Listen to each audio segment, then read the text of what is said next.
Ok, eu quero cumprimentar a todos, boa tarde a todos os participantes, senhores deputados, senhoras deputadas, senhores e senhoras convidadas. É uma honra estarmos no dia de hoje, 12 de agosto de 2020, tratando de uma matéria realmente que ninguém gostaria de estar tratando, que é exatamente voltar às aulas por causa dessa pandemia, mas é uma obrigação nossa a tomar essas medidas hoje aqui, que serão discutidas.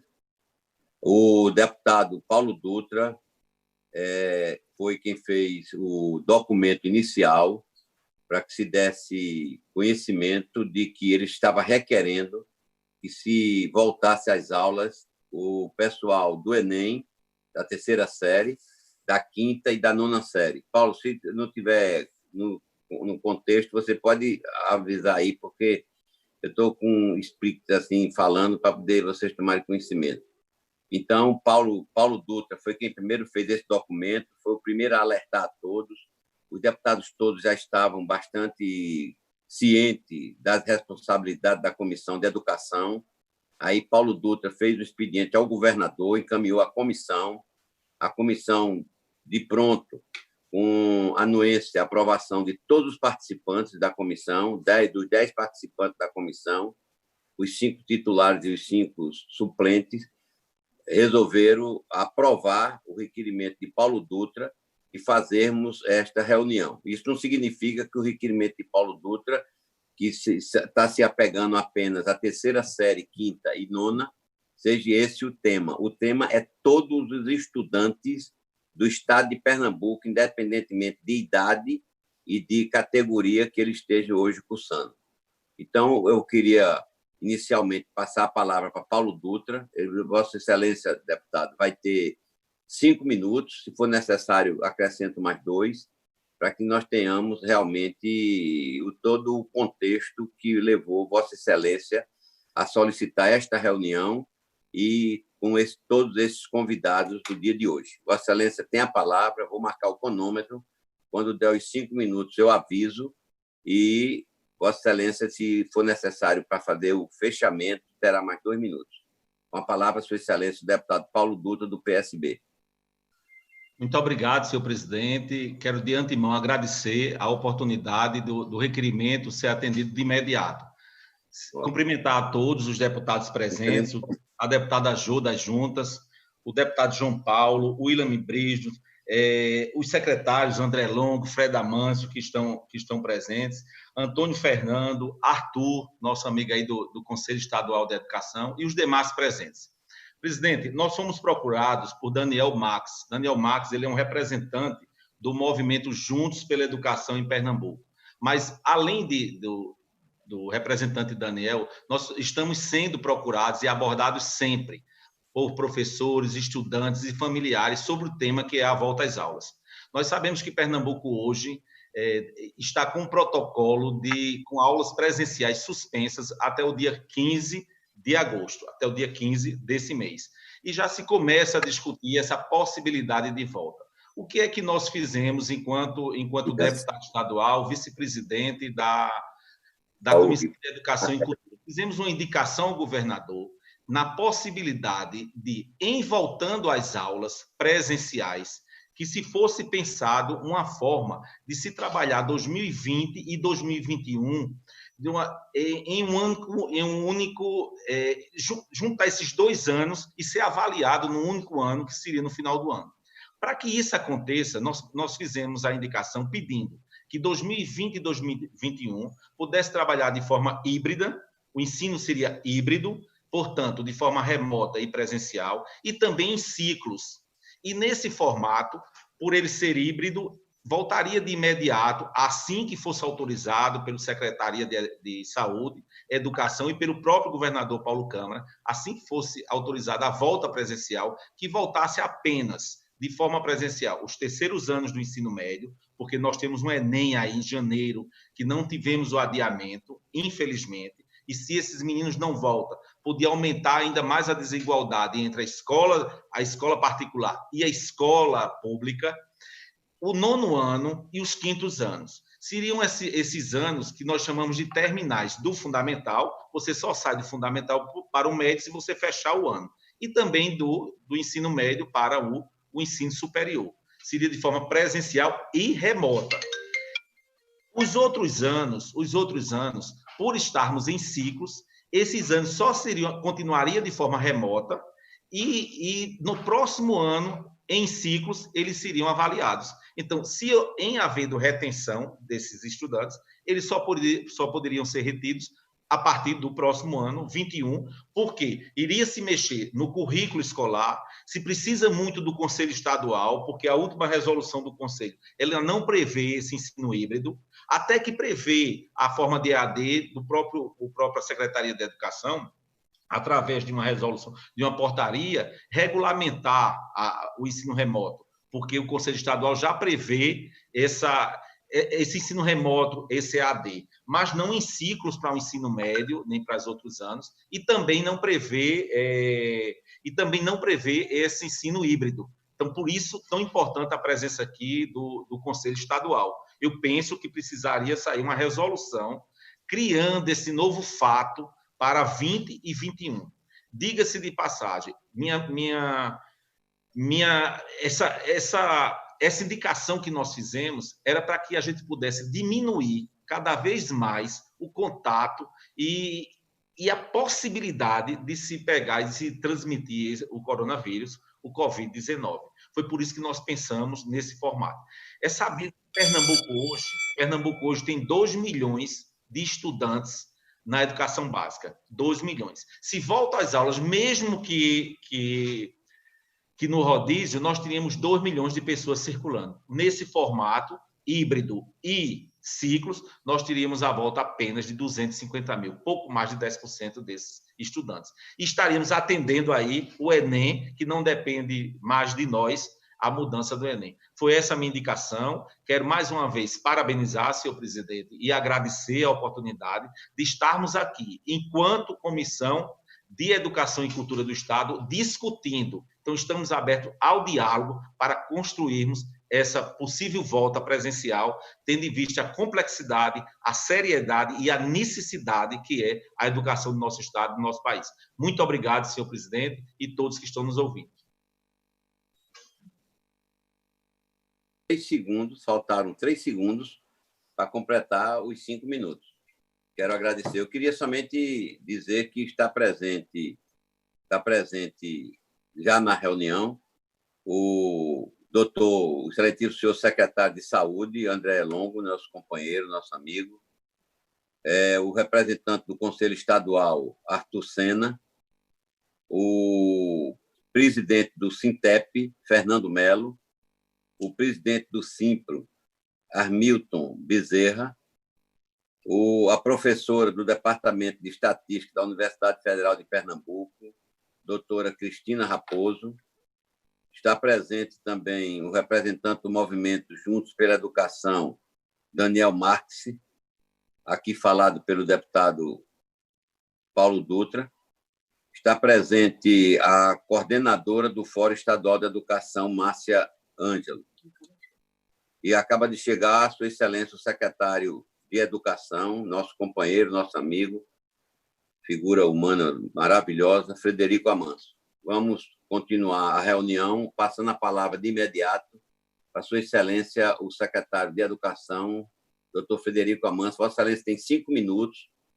Se for necessário, nós prorrogamos por mais 2. Eu sei que o tema é complexo e precisa de tempo, mas Vossa Excelência terá outra oportunidade de entrar também nessa discussão em outro momento. Vossa Excelência tem a palavra neste momento. E agradecer a sua presença, secretário. Bom, boa tarde para todos. Cumprimentar nosso deputado Romário Dias, presidente desta comissão. Em nome dele, para poder economizar o tempo, cumprimentar todos os demais deputados aqui presentes e muitos deputados aqui participando. Então, cumprimentar todos os demais deputados. Também para poder aproveitar melhor o tempo, também vou cumprimentar todos os participantes, né? Temos aqui vários professores, né? Diversas representações aqui que estão conosco aqui nesta tarde, né, para a gente debater esse tema importante, tem representações de professores, instituições de ensino, enfim, temos um grupo bem grande aqui presente. Vou fazer esse cumprimento em nome daqueles que são os mais importantes pelos quais nós trabalhamos todos os dias, que é o objeto maior da nossa preocupação. Então, vou fazer esse cumprimento em nome de Evandro, que é o nosso presidente da UESP, que representa aqui a nossa União dos Estudantes Secundaristas do Estado de Pernambuco. Inicialmente, queria fazer algumas palavras. Todos sabem, né, no dia 18 de março, nós suspendemos, né, as atividades, as aulas presenciais aqui no Estado de Pernambuco. Nessa semana, no período de 10 dias, praticamente o mundo inteiro suspendeu as atividades presenciais nas escolas. É bem importante diferenciar do presencial do não presencial. A partir daí, né, não só aqui em Pernambuco, mas no mundo todo, né, entendendo a importância da educação para a vida dos estudantes, né, todos iniciaram projetos, né, de ofertas de atividades de aulas não presenciais. Então, isso não é uma realidade só do Brasil, mas do mundo todo. Né? Óbvio que num contexto com tantos desafios como nós temos aqui no Brasil, né, o desafio foi bem maior, especialmente quando a gente, considerando que a nossa maior parte da população pobre, mais vulnerável, especialmente no nosso estado. Então, a gente teve soluções que vieram de escolas particulares, escolas públicas estaduais, escolas públicas municipais, as municipais sempre com um desafio maior por terem uma menor estrutura. Nós do Estado, a gente, desde o início de abril, até antes das escolas, do conjunto geral das escolas particulares, né, começamos a ofertar aulas e atividades não presenciais pela internet, pela TV e outros materiais. Né. O objetivo principal não era substituir, né, uma aula não presencial nunca substitui uma aula presencial. A escola é um espaço muito mais importante do que só um espaço que o professor está transmitindo conhecimento. É um espaço de socialização, de desenvolvimento, né, que cuida também de vários aspectos do emocional, além de outras questões. Ela não substitui, uma aula não presencial não substitui, mas era muito importante manter o vínculo para não ampliar, né, os prejuízos para os estudantes nesse período. Mas todos imaginam os desafios que é isso, está entendendo, tendo uma população tão pobre, né, como a nossa, né, as dificuldades dos nossos estudantes, né, que vai desde o acesso à internet às próprias condições. Então, é um desafio, né, para o estudante de escola particular, que tem vários prejuízos, e de escola pública também. Todos têm desafios, e os estudantes de escola pública, com certeza, mais, porque aí não é só, os prejuízos não são só de aprendizagem.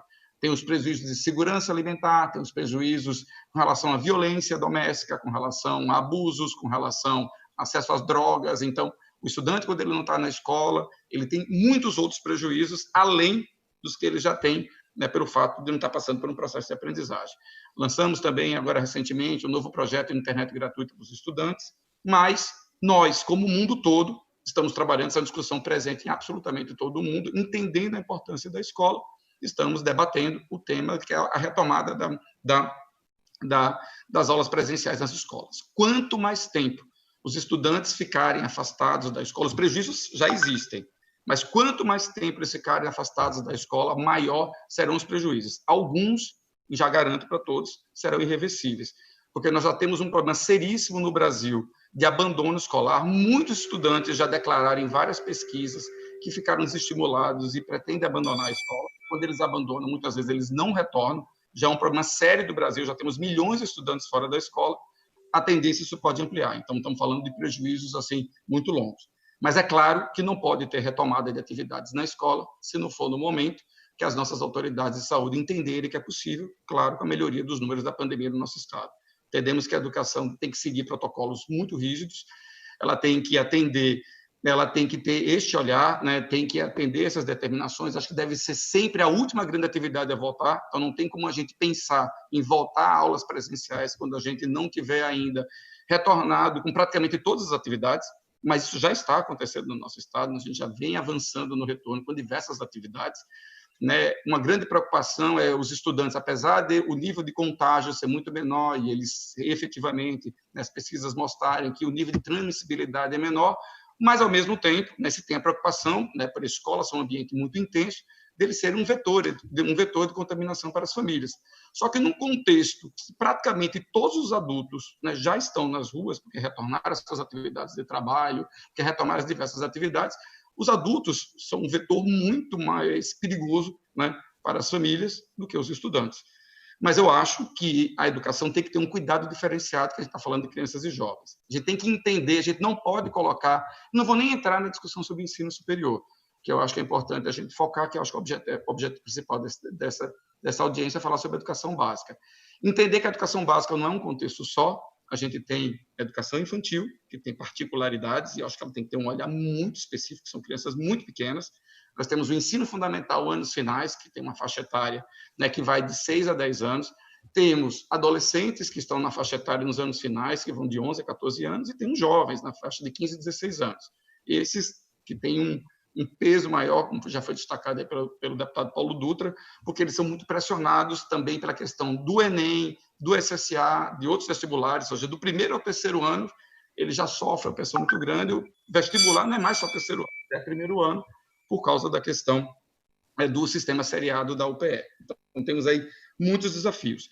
Já divulgamos, né, uma primeira versão de um protocolo que foi construído desde maio. A gente vem se reunindo com diversas instituições da educação. Eu diria que praticamente todas as instituições que estão aqui representando as diversas áreas da educação do nosso estado. A gente vem se reunindo para discutir esse processo, para pegar sugestões, né, com relação à construção de um protocolo de saúde, especialmente, né, a Secretaria de Saúde, né, participou conosco, a Agência Pernambucana Sanitária, na construção desses protocolos para a de saúde. Divulgamos uma primeira versão, colocamos em consulta pública, recebemos diversas sugestões, estamos incorporando muitas dessas sugestões, a gente deve fazer uma nova publicação desse protocolo a partir dessas sugestões complementares.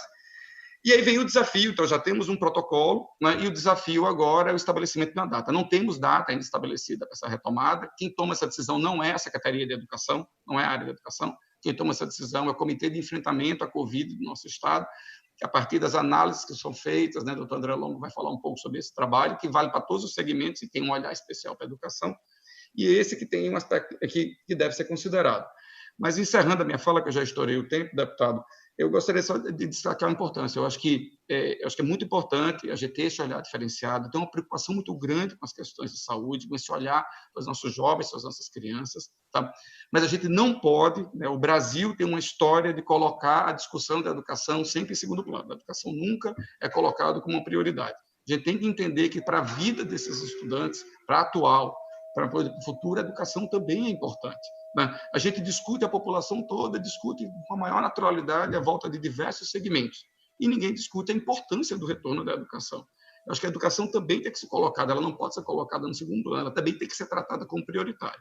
Agora, o retorno tem que atender às determinações das autoridades de saúde, né, no momento correto, e até analisando, tem que cumprir etapas, tem que seguir protocolos, né, tem que observar uma série de restrições, né, para esse processo de retomada, tem que observar também o processo de decisão, né, que os pais, em dado momento, têm que ter ofertas diferenciadas do presencial, do não presencial, para que no início aqueles pais que se sentirem mais confortáveis possam retornar, aqueles que não se sentirem possam retornar depois, mas com oferta do não presencial também, ou seja, ter esse momento de opção no início. Mas é importante a gente ter um planejamento. A gente não pode ignorar e dizer, não tem mais aula ao ano e ano letivo se recupera. Quando eu ouço isso, me dá um aperto no coração, porque isso não é verdade. Ano letivo não se recupera assim, não. A educação você não interrompe e se retoma como se o processo de aprendizagem fosse uma coisa simples, uma coisa banal. Não é, é uma coisa complexa, tá certo?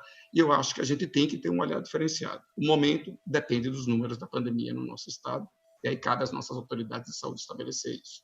Desculpe ter a história do tempo, deputado Romário, mas assim, a gente sempre fica um pouco mais envolvido até nesse processo, né? Sempre preocupado, tá certo, com os caminhos da educação no nosso estado. Secretário, eu que peço desculpa, eu deveria ter dado a Vossa Excelência 10 minutos, diferente dos outros, até porque é sua área totalmente que nós estamos discutindo. Eu quero agradecer também a presença já na nossa reunião do José Ricardo Diniz, que já está presente também conosco, já praticamente completo a nossa bancada, acho que não está faltando ninguém dos convidados. E queria passar a palavra agora para o meu companheiro, amigo, secretário de Saúde, Sua Excelência André Longo. Vossa Excelência tem 5 minutos, com 2 de tolerância. Bom, boa tarde a todos os presentes. Gostaria de cumprimentar o excelentíssimo deputado Romário Dias, grande figura histórica na Assembleia Legislativa de Pernambuco, presidente dessa Comissão de Educação e Cultura. Saudar também todos os deputados e deputadas que compõem essa Comissão de Educação e Cultura, professor Paulo Dantas, o deputado João Paulo, a deputada Jô das Juntas, o deputado William Brígido, esse eu vi aí, devem ter outros, sintam-se cumprimentados. Saudar o colega de secretariado, Fred Amâncio, nosso secretário de Educação e Esportes, cumprimentar os representantes das instituições de ensino, de professores, trabalhadores da educação, representações de estudantes, representações de sindicatos. Inicialmente, agradecer, deputado Romário, o convite, registrar a importância, né, dessa iniciativa para buscar discutir essa temática, né, da retomada das aulas no contexto da pandemia. Essa é o maior desastre da nossa saúde pública em 100 anos. Esse tema, né, tem despertado, sem dúvida nenhuma, intensos debates, né, em todo o mundo. Aqui no Brasil, né, toda a sociedade mundial está debatendo esse tema. Algumas posições têm sido muito carregadas, né, de um componente passional, de um componente emocional, até mais do que um componente racional. E o papel das autoridades sanitárias, dos pesquisadores, dos sanitaristas, é trazer um pouco do contexto mais racional para esse debate. É certo que não há uma fórmula única, né, não há um modelo que seja consagrado para fazer essa retomada, dada essa dinâmica, né, muito intensa, né, diversa, né, dos cenários epidemiológicos que temos em diversos países, no Brasil, até mesmo em Pernambuco, não há um comportamento homogêneo, né, da epidemia. Aqui em Pernambuco nós temos um caminho muito mais avançado para a resolução na região metropolitana do Recife, temos um estágio que a gente tem chamado de um estágio intermediário na região do Agreste, mas ainda temos uma intensificação da pandemia no sertão. Então, se a gente estivesse falando de Pernambuco, a gente teria que adotar estratégias diversas, mesmo no nosso território pernambucano, do ponto de vista da retomada das atividades escolares, como temos feito também com as outras atividades dentro do plano de convivência que foi construído a partir de 1º de junho, quando ultrapassamos o pico da pandemia em Pernambuco, que se deu em maio.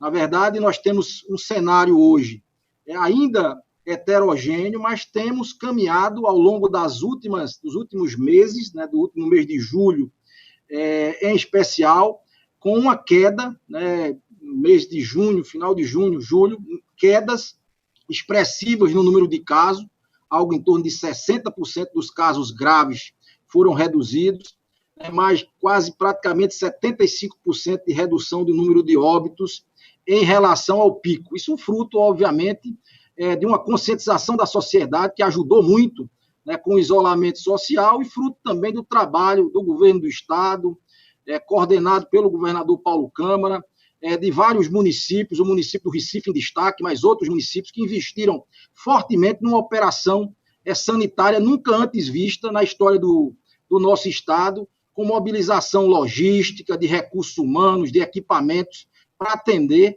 Pernambuco se destacou, foram 2.600 leitos criados ao longo de quase 5 meses, ainda estamos abrindo leitos, hoje abrimos mais 10 leitos em Serra Talhada para garantir segurança sanitária diante dessa gravíssima crise que assolou o mundo, o Brasil e o nosso Estado também. Então, cada cenário ele é extremamente singular, ele pode ser analisado sob diversos prismas, nós não vamos ter aqui um consenso único, ele é muito difícil, sobre o momento mais adequado para essa retomada, já que não há um cenário sem riscos, é preciso deixar muito claro isso, nós só teremos um cenário isento de risco, com uma vacina eficiente e segura, que ainda é um desejo da humanidade, mas que nós não temos ainda uma garantia no horizonte de curto prazo.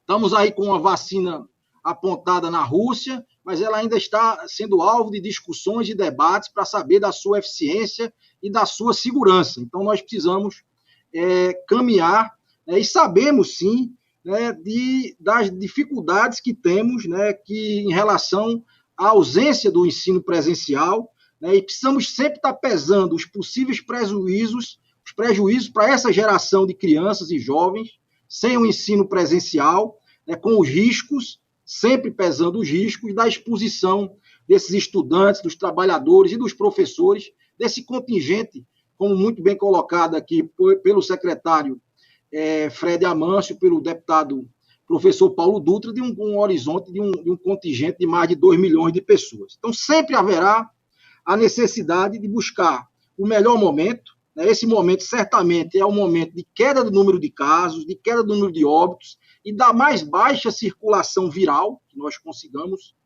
obter, né? E propiciar também um ambiente mais seguro possível, né? Lembrando, mais uma vez, que nós não temos risco zero, né, nesses cenários, né, com muito investimento, né, na busca ativa de sintomáticos, né, dos seus contatos, com testagem à disposição. A gente tinha uma pequena apresentação, mas para poupá-los, eu só vou deixar aqui algumas premissas, né, que nós colocamos como essenciais para que a gente possa ter esta retomada com o máximo de segurança. Além do protocolo, né, que nós construímos em conjunto com a educação, com sugestões da sociedade organizada que milita na educação, a gente precisa ter um cuidado especial com algumas premissas. Pessoas com condições de risco, doenças crônicas, obesidade, gestantes, maiores de 60 anos, devem seguir as orientações de saúde e, ao máximo, serem preservados nessa retomada. Sintomáticos e contatos de doentes ou suspeitos com síndrome gripal devem ficar afastados, no mínimo por 10 dias, independente de ter um diagnóstico laboratorial, que nós vamos buscar obter em todos os casos. Revisar e ou melhorar o trabalho que a Secretaria de Educação e Esportes tem desenvolvido, a estrutura das escolas, para garantir higienização das mãos, ventilação das salas e limpeza desses ambientes com maior frequência. O retorno deve ser gradual e respeitar o uso de máscaras e o distanciamento de 1,5 metro dentro das salas de aula e nos ambientes, procurar construir ambientes protegidos. E a testagem vigorosa de todos os sintomáticos, coisa que a gente já está procurando fazer, e com a aquisição de novas máquinas pelo LACEN, agora nessa segunda quinzena, que devem estar em operação, nós vamos também buscar o rastreamento dos contatos para garantir o seu isolamento, que é fundamental para esse retorno com segurança. Nós ficamos à disposição, deputado Romário Dias, para esse debate. Procurei ser o máximo conciso para garantir a fala de todos e podermos participar desse debate. Um abraço. Secretário, muito obrigado. As colocações de Vossa Excelência é muito importante. Eu, às vezes, fico pensando se eu estou vendo no NETV, Vossa Excelência dando as explicações, eu estou vendo aqui realmente na reunião. Todas as tardes eu lhe ouço, no final da tarde, começo da noite, lhe ouço com muito prazer mesmo. Eu queria registrar a presença de Fabíola Cabral na nossa reunião e da nossa querida amiga Roberta Reis, lá do Sertão, também, que faz parte da nossa reunião. Roberta é uma pessoa muito atuante, Fabíola também está conosco. Nossa querida amiga Tereza Leitão está ali atenta, louca para poder usar da palavra também. Todos nós estamos ansiosos. Vamos ouvir agora, saindo do secretário, vamos ouvir o representante do Conselho de Educação, o doutor Arthur Sena. E olha lá, é Sena com 2 N, viu?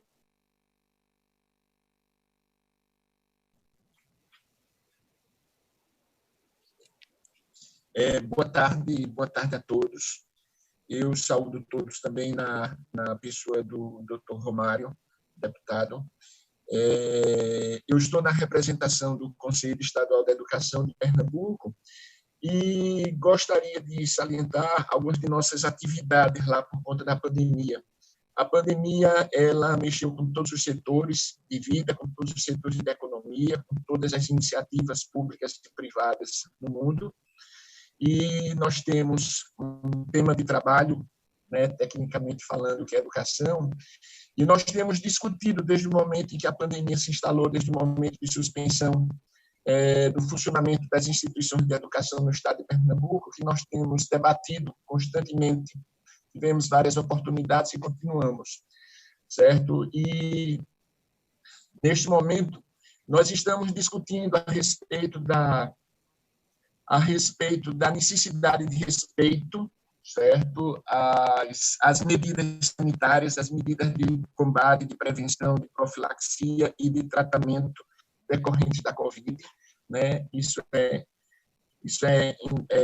imperativo, é absoluto, certo? Nós estamos discutindo a respeito da autonomia das instituições para que as instituições em cumprimento de seus projetos pedagógicos, nos termos de seus credenciamentos institucionais, nos termos das autorizações de seus cursos, enfim, nos termos da autonomia que lhes foi reconhecida, como delegadas do Serviço Público Educacional, elas possam continuar, elas possam fornecer atividades, não necessariamente aulas, não necessariamente ensino, mas atividades. Se quiserem classificar, se puderem fazer como de ensino, se puderem fazer como um regime de acompanhamento especial, que as instituições elas possam trabalhar com o seu público. Educação é uma coisa grave. Educação ela não deve simplesmente ser retirada da vida de mais de 3 milhões de pessoas no estado de Pernambuco, entre estudantes, entre professores, entre técnicos, cada vez mais nesse momento. A educação ela se mostra como única possibilidade de retomada de nossa normalidade de vida, e a educação ela tem que estar presente na vida das crianças, na vida dos adolescentes, na vida dos jovens, na vida de todos que a desfrutam, certo? E nós temos também que ter uma preocupação grande com a continuidade da inclusão, né? Não basta manter incluído na educação quem já estava. É preciso fazer com que quem estava incluído não seja excluído, né? E brevemente nós teremos também uma grande demanda por educação, uma grande demanda por vaga no serviço público educacional. É preciso que nós estejamos atentos. Outro dia eu vi o representante do sindicato, Ricardo Diniz, que também nos contempla com a sua presença nessa reunião, dizendo que cerca de 200 escolas, né, havia um prognóstico de fechamento de cerca de 200 escolas, né, privadas. Eu imagino que essas escolas elas sejam presentes na região metropolitana, onde maiormente se concentra o número dessas instituições, e que elas sejam também maiormente da educação infantil, num cálculo rápido, num cálculo sem muitos critérios, né? Eu calculo em uma demanda próxima de mais de 100 mil vagas, né, aos sistemas municipais, porque acredito que se trata de educação infantil e de ensino fundamental, de primeira a quarta série. Então, o momento é esse, o momento para nós no Conselho é um momento de discussão, a respeito da adaptação. Não é um momento de inovação, é um momento de respeito às condições sanitárias, às prescrições técnicas sanitárias e de adaptação das escolas, do Conselho, da Secretaria, de todos, né, envolvidos no processo educacional. Obrigado a todos. Eu quero agradecer penhoradamente a nosso companheiro Arthur Sena. Realmente, ele fez uma colocação, realmente abreviou bastante no sentimento de quilos de mais osso. É importante que eu alerte a todos que nós vamos elaborar um relatório desta reunião, encaminhar Sua Excelência, o governador do Estado, assinado pelos 10 membros da comissão, do que nós vamos retirar desta discussão aqui no dia de hoje. Dito isto, eu gostaria de ouvir o presidente do SINEP, José Ricardo Diniz, que está sempre presente conosco nas nossas reuniões. Vossa Excelência tem a palavra. Boa tarde a todos. Senhor deputado Romário Dias, em nome do qual eu saúdo todos os demais deputados, integrantes da Comissão de Educação e todos os demais palestrantes que aqui já se pronunciaram, e os secretários de Educação e de Saúde, o meu ex-colega de Conselho Estadual da Educação, com quem tive a honra de partilhar a mesa do Pleno do Conselho Estadual, Arthur Sena. Eu gostaria de ressaltar que o que vem realmente causando espécie, senhores deputados e demais pessoas que acompanham essa audiência pública, é a questão do tratamento com relação à escola está bastante diferente do que a gente observa em outras situações. Eu acredito que todos tenham visto em vídeos, nas redes sociais, com certeza viram o que vem acontecendo nos supermercados, nos atacadões, nos calçadões, nas feiras, não é? Segunda-feira, as fotos que vimos com relação à abertura maior da região do Agreste, da Feira da Sulanca. Então, são várias situações, e aí nós nos questionamos e questionamos também. Nós somos extremamente republicanos, senhores deputados, senhoras deputadas, respeitamos as instituições, mas não podemos deixar de questionar. Quando saiu o protocolo, nas suas 3 etapas, uma delas era o cumprimento dos 3 princípios básicos, que eram justamente o distanciamento físico, a sanitização e o monitoramento. E esses protocolos já vinham sendo debatidos, iam sendo orientados às escolas, notadamente, no caso, as escolas particulares. Nós somos 2.400 escolas no estado de Pernambuco, respondemos por 400 mil alunos, crianças e adolescentes, na educação básica. E, então, a gente se preparou para cumprir esses protocolos. E eles, efetivamente, estão cumpridos por uma boa parte dessas escolas. É claro que ninguém vai se iludir aqui pensando que as escolas estejam todas prontas, sejam elas públicas, sejam elas privadas. Mas há um momento de prontidão. Então, na medida em que houve a prontidão para o retorno às atividades, as condições sanitárias venham a permitir, porque se as condições sanitárias elas fossem totalmente impeditivas, nós não teríamos o processo a que nós vimos assistindo semanalmente. E as cenas que vimos e temos visto no dia a dia, se for nessa linha, elas contradizem inteiramente essa abertura. Ora, então o que dizer, senhores deputados, senhoras deputadas, demais participantes desse encontro, o que dizer de um local como a escola, em que houve todo um processo de cumprimento dos protocolos? Nós conhecemos os nossos alunos pelo nome, conhecemos as famílias. Então, esse público é um público constante, ele é um público fixo, é um público conhecido, certo e conhecido. É diferente de um público de shopping, é diferente de um público de feira, é diferente de um público de praia, é diferente de um público de supermercados, etc. Então, a questão que não quer calar é a seguinte, meus senhores: por que a escola?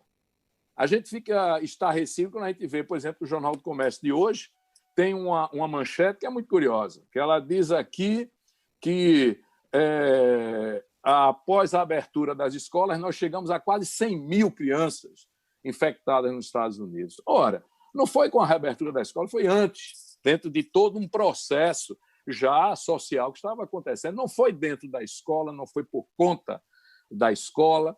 Então, a escola não pode ser o patinho feio nessa história. Nós defendemos a desvinculação das datas, das redes, e defendemos a prontidão, seja ela pública, seja ela privada. Teve prontidão, cumprindo os protocolos, essas escolas poderiam retornar ao presencial, ainda mais oferecendo as 2 alternativas, tanto o presencial quanto o remoto.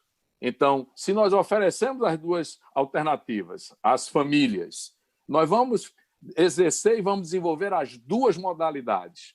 Nós estamos todos dentro dos processos e critérios dos protocolos estabelecidos, prontos para isso. Então, esse retorno se daria gradativa e progressivamente. É assim que já está acontecendo no Amazonas. Temos há mais de mês já funcionando as instituições privadas, sem intercorrências maiores. No Maranhão também houve a volta, no Ceará também se defende isso. Enfim, nós conclamamos realmente que sejamos justos e tenhamos a medida comum, propriamente, e que não deixemos que nenhum outro viés venha a interferir nesse retorno. É muito importante. A educação é um ponto básico para a saúde. Então, as escolas vão também contribuir para o cumprimento, a educação, o desenvolvimento socioemocional dessas crianças, o acolhimento a elas, o equilíbrio socioemocional, tudo isso faz parte realmente desse retorno. E é para isso que nós conclamamos a todos os senhores deputados, senhoras deputadas, e agradecemos mais uma vez ao Dr. Romário Dias a oportunidade de aqui nós nos pronunciarmos. Muito obrigado a todos. Eu que agradeço ao professor José Ricardo pelas suas palavras, pela forma como traz as preocupações, pelo que eu entendi, que o sistema presencial e não presencial, eu acho que estamos esclarecendo todos esses pontos. Eu quero passar a palavra agora, nos 5 minutos, com 2 de tolerância. Todos estão seguindo basicamente o tempo todo. Doutor Fernando Melo. Vossa Excelência, Vossa Senhoria tem a palavra. Boa tarde a todas, boa tarde a todos. Quero, através do deputado Romário Dias, fazer minha saudação a todas as pessoas que estão participando e acompanhando essa audiência pública e dizer que é um momento bastante oportuno e muito importante para que a gente possa fazer esse debate em relação ao retorno das atividades presenciais nas escolas. O SINTEP, enquanto Sindicato de Trabalhadores em Educação, vem sempre mantendo um contato, fazendo um debate, discutindo com seus representantes setoriais. Somos 15 setores na região metropolitana e somos 13 núcleos regionais.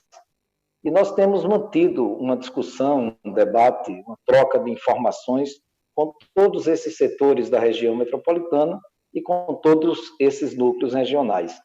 E a partir desses elementos, somando todas essas informações, essa troca de experiência, nós temos acompanhado também, queremos ressaltar aqui, uma importante contribuição do Tribunal de Contas do Estado, que realizou também na última quinta-feira uma audiência sobre o tema. E na audiência nós tivemos a presença da doutora Ana Brito, que é pesquisadora e professora da Fiocruz. E de forma muito tranquila, muito transparente, muito categórica, a professora doutora Ana Brito, que também é pernambucana, ela colocou as dificuldades que nós temos no cenário atual para a possibilidade de um retorno às atividades presenciais às escolas. Ela colocou uma série de elementos e que a gente escuta o doutor André Longo, quando ele coloca e complementa, inclusive, as informações, de que nós não temos um cenário sem risco. Nós não temos esse cenário sem risco para esse retorno às atividades presenciais. Nós temos uma situação um pouco mais tranquila na região metropolitana, mas no sertão nós temos uma situação ainda que está muito ruim do ponto de vista do número de pessoas contaminadas, do aumento desse quantitativo de pessoas contaminadas. E aí a gente faz essa discussão, acompanha o protocolo que a Secretaria de Educação, protocolo esse que o Dr. Fred Amâncio também se referiu, e enquanto SINTEP nós fizemos toda uma análise dos 51 itens que compõem o protocolo da Secretaria de Educação, que estão divididos em 3 eixos. Analisamos um a um e até estamos propondo, vamos encaminhar um ofício à Secretaria de Educação, no sentido de que a gente precisa discutir esses itens, alguns desses itens precisam ter uma discussão mais aprofundada. Então, nós tivemos esse cuidado de analisar item a item. Então, nós temos hoje uma preocupação. Quando comparamos o que dizem os nossos representantes de base, comparamos as informações que temos recebido, inclusive ressaltando da professora Ana Brito, que participou pelo Fiocruz da audiência do Tribunal de Contas. Quando nós levantamos as informações da própria Secretaria de Educação e que a gente faz todo esse apanhado, a gente observa que existe uma dificuldade em nós cumprirmos efetivamente o que está no protocolo e relativa à maioria das escolas, no nosso caso, das escolas públicas, sejam elas da rede estadual ou sejam elas principalmente das redes municipais. Então, há uma certa distância entre o que está escrito e a condição de efetivamente se cumprir pelas condições físicas e estruturais de boa parte das nossas escolas. Mas o que nos chama a atenção, o que nos preocupa, não é somente dentro da escola, não é somente a condição da higienização permanente, frequente, não é somente a questão da possibilidade de termos espaços arejados, de termos garantido o distanciamento social, de termos, enfim, tudo que está no protocolo materializado dentro da escola. O que nos preocupa também é a questão do transporte coletivo. O transporte coletivo, as pesquisas que foram divulgadas essa semana, colocam que o transporte coletivo ele tem sido um dos elementos que tem incrementado a questão da contaminação e do aumento do número de casos. E nós sabemos a precariedade do transporte coletivo. E os estudantes que vão sair de casa para a escola, da escola para casa, a grande maioria dos estudantes, sejam eles de terceiro ano, de ensino médio, sejam eles acompanhados do pai ou responsável, esses estudantes vão precisar de transporte coletivo, seja no Recife, seja na região metropolitana e seja nas cidades do interior, porque nós temos o deslocamento da zona rural para a sede do município, que é feito em transporte escolar e transporte coletivo, que não tem distanciamento entre os estudantes que ali dentro estão. Existe o transporte de estudante entre cidades. Então, esse contingente a mais de pessoas circulando, e lembrando que foi falado pelo próprio doutor André Longo, pelo próprio doutor Fred Amâncio, nós temos, são crianças, adolescentes e jovens, sem considerar o incremento do número de pessoas que são os profissionais em educação. Lógico que nós entendemos que não vão voltar todos ao mesmo tempo, mas nós temos 2,4 milhões pessoas que estão diretamente ligadas às escolas do nosso estado. Isso representa 1/4 da nossa população. 25% da nossa população estão envolvidos diretamente, entre estudantes matriculados em todas as redes e também os profissionais que atuam nessas escolas. Então, é um contingente significativo, são jovens, repito, são adolescentes, repito, são crianças, e que, em grande maioria, dependem do transporte coletivo, que nós sabemos como é. Dependem também das questões estruturais das escolas. Seria até leviano da minha parte se não registrasse que nós temos boas estruturas de escolas na rede estadual. Temos, mas também temos escolas que são muito precárias do ponto de vista da estrutura, do ponto de vista dos espaços, do ponto de vista da condição de efetivamente tirar o protocolo do papel e botar o protocolo na realidade. Então, nós temos esse sentimento, há um sentimento de insegurança das famílias, há um sentimento, além de insegurança, de incerteza dos próprios trabalhadores e trabalhadoras.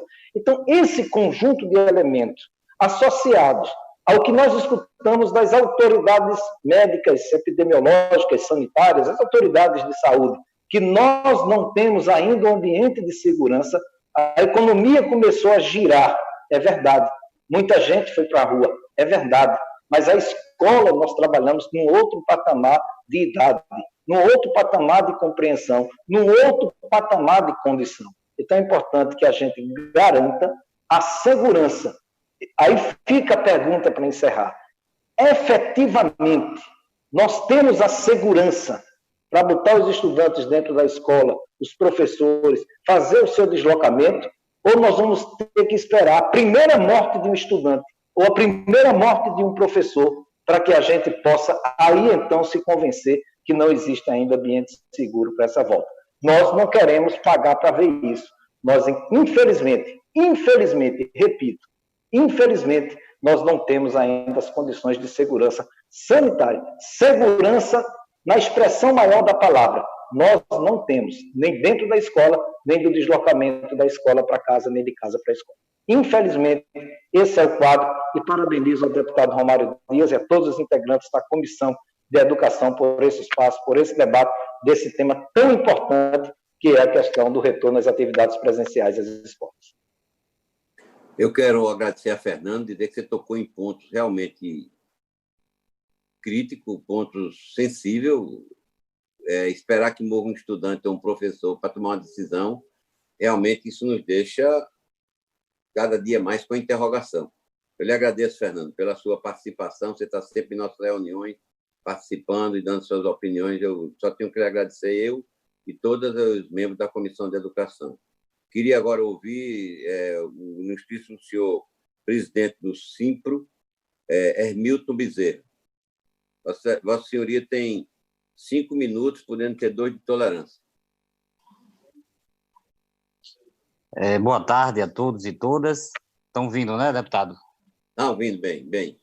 Boa tarde. Agradecer ao deputado Romário Dias, presidente da comissão, essa oportunidade de expressarmos aqui o olhar da educação privada, embora o Simpro também tenha uma representação de setores públicos, mas nós representamos basicamente a origem do Simpro, essa representação, e podermos, nesse momento tão delicado que o mundo, o país atravessa, né, junto com outras entidades aqui, entidades patronais, né, como o Sinep, do nosso presidente Ricardo Muniz, de demais sindicatos, deputados, o deputado João Paulo, Tereza, Paulo Dutra. A gente queria agradecer muito essa oportunidade. E dos sindicatos co-irmãs, irmãs que dependem do trabalhador. Eu acho que nos últimos dias nós temos participado, a exemplo que já foi colocado pelo companheiro Heleno não, Fernando, da audiência pública do Tribunal de Contas do Estado.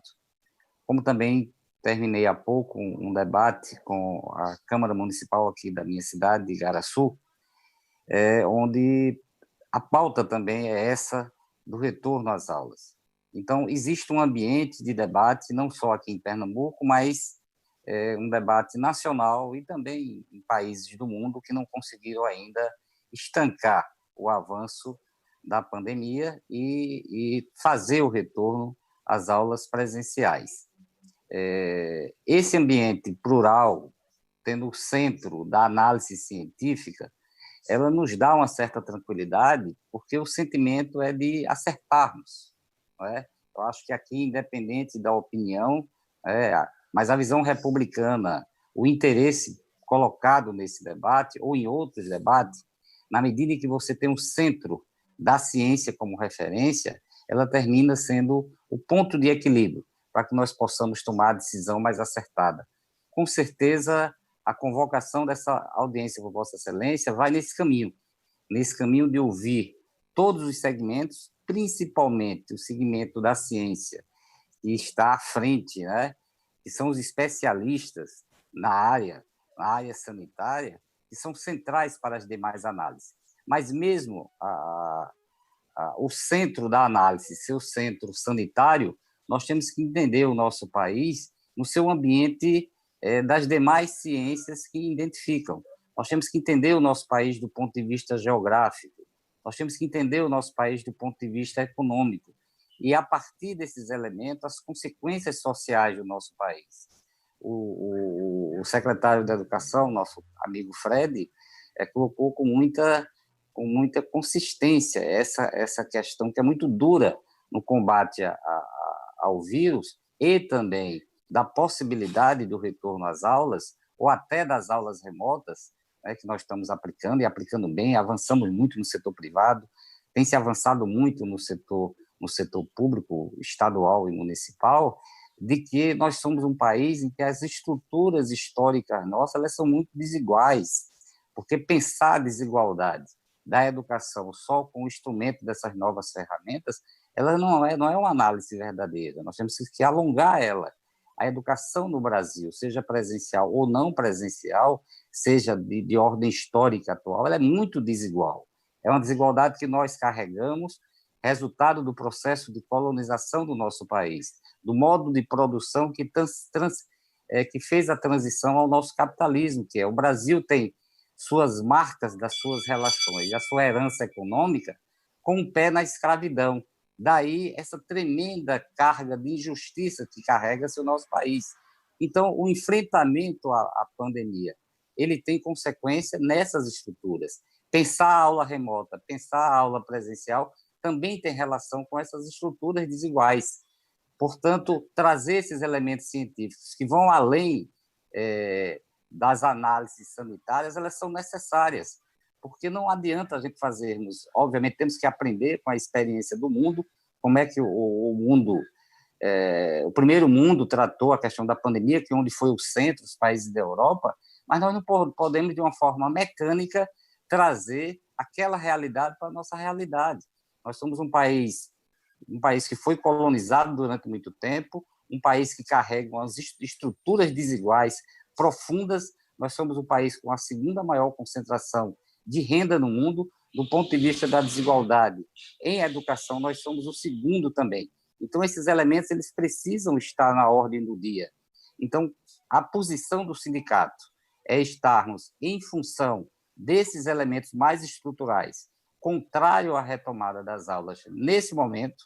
Não é? É precipitado uma decisão a curto prazo da retomada das aulas presenciais, porque elas se somam, além do ambiente de socialização, que é o espaço da escola, além do ambiente científico dizer que é o isolamento a única estratégia capaz de diminuir os contágios e as mortes, na medida que eu abro a possibilidade de estar ou 2 milhões, ou 1 milhão de alunos, ou 200 mil em sala de aula presencial, eu aumento a possibilidade do contágio na medida em que eu deixo de fazer o isolamento, que é a única estratégia. Portanto, a posição do sindicato é contrário a essa possibilidade de retorno às aulas presenciais e entendemos que as ações que o governo do Estado, que as suas autoridades têm tomado, elas colaboram nesse sentido, na medida em que reforçam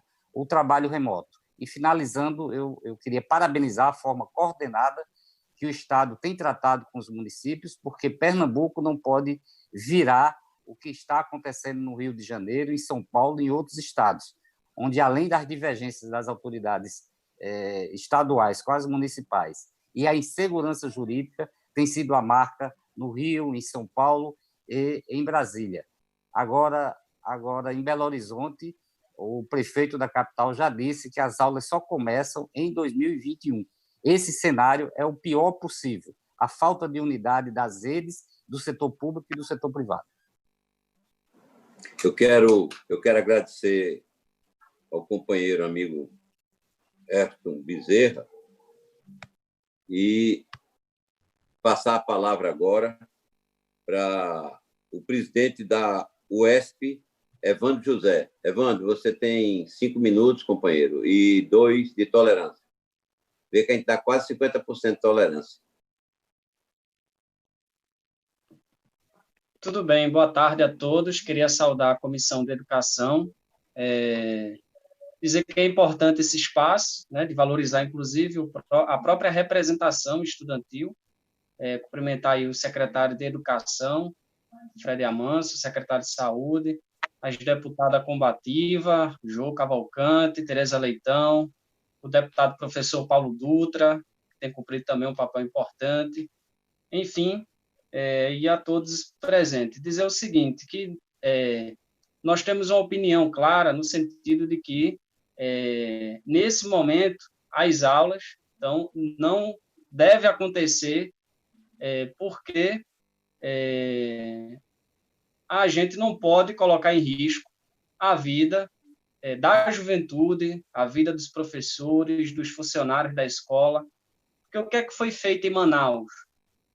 Foi feito o seguinte: abriram as escolas, e uma professora foi contaminada, por exemplo, e a escola teve que ser fechada novamente.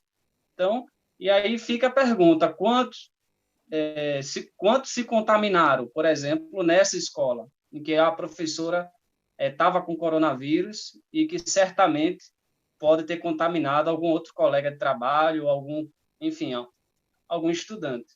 Então, a verdade é que ninguém vai se responsabilizar por essas vidas, por essas mortes. Então, o lucro, ele não pode estar acima da vida. Porque é o seguinte: existe uma diferença muito grande da escola pública e privada.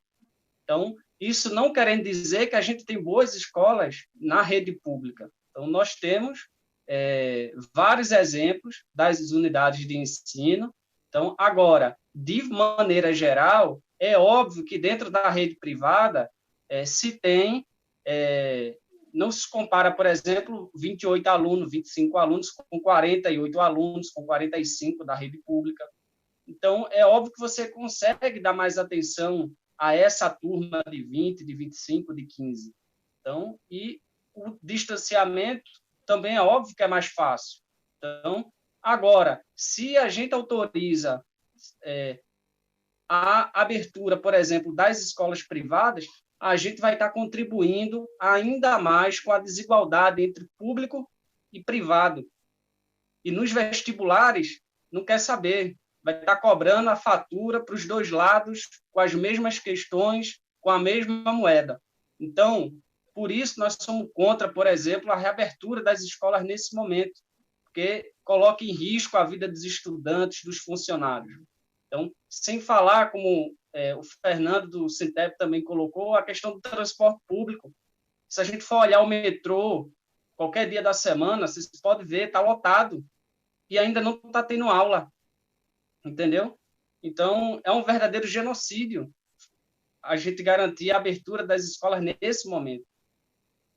O transporte público não está querendo colocar 100% da frota, entendeu? Então, como que a gente vai garantir o distanciamento dentro do ônibus, garantir a segurança?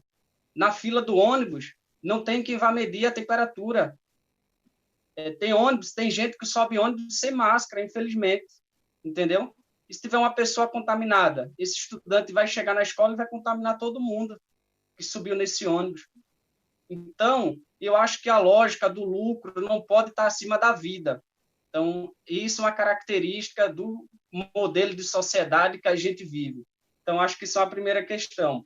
E uma outra questão, em Santa Catarina, um jovem de 12 anos, por exemplo, então, foi morto pela Covid. Agora, uma questão importante nesse jovem, ele não tinha nenhum problema de saúde. Os médicos, por exemplo, nem esperavam pela sua morte, porque ele não tinha nenhum problema de saúde, entendeu? Mas veio a falecer. Então, quem serão os responsáveis por essas mortes? Então, a gente não pode permitir isso à volta enquanto haja um controle, enquanto haja uma vacina, entendeu? É muito importante o retorno com segurança, garantindo a vida dos estudantes, dos professores e de todos os funcionários.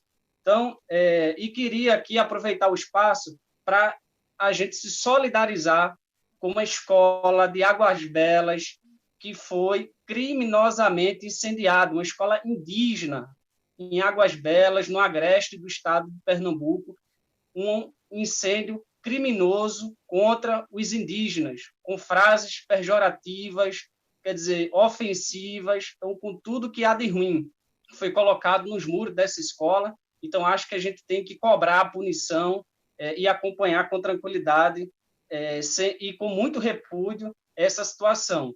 Então, eu penso que foi a Escola Marechal Rondon.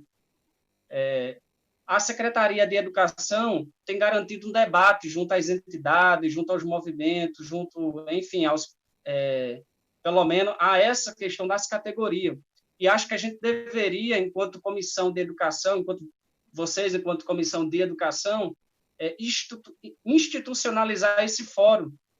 Um fórum dentro da educação que pudesse contemplar os professores, a representação dos professores, dos estudantes, para que durante esse processo de pandemia, inclusive no retorno, esse fórum tivesse o papel de acompanhar a situação dessas escolas e que pudesse também prestar conta de tudo que está sendo acompanhado, porque vai ser uma tarefa extremamente difícil, quer dizer, garantir essa questão do distanciamento dentro da escola, garantir o uso da máscara, garantir o álcool 70 ou álcool em gel para todo mundo. Então, essa realidade, eu penso que não vai ser difícil esse controle em todas as escolas. Então, é importante a Comissão de Educação da Alep, que sempre cumpriu com um papel importante, também acompanhar bem de perto esse debate e certamente deve está fazendo isso. E, por fim, a gente queria dizer, mais uma vez, que o lucro ele não pode estar acima da vida, que é importante, nesse momento, a preservar a vida das pessoas. É verdade, inclusive, que muitos estudantes, para finalizar, estão numa situação de extrema, quer dizer, necessidade, inclusive as suas famílias, porque a primeira refeição desses estudantes acaba sendo a merenda escolar. Então, o índice de jovens, de crianças que não estão sendo alimentadas, quer dizer, está gigante, fica escancarado, para finalizar, as desigualdades da nossa educação. Muito obrigado. Acabou meu tempo, estou vendo aqui.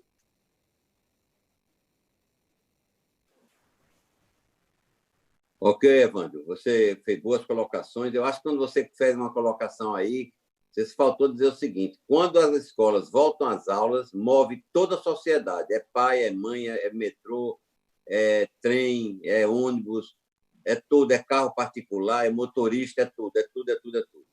E falou muito bem também, porque colocou os servidores das escolas, não só são os professores e diretores, são também os servidores, os que limpam, os que fazem a merenda, os que tomam conta da vigilância. Mas vamos ouvir agora a nossa professora do Departamento de Estatística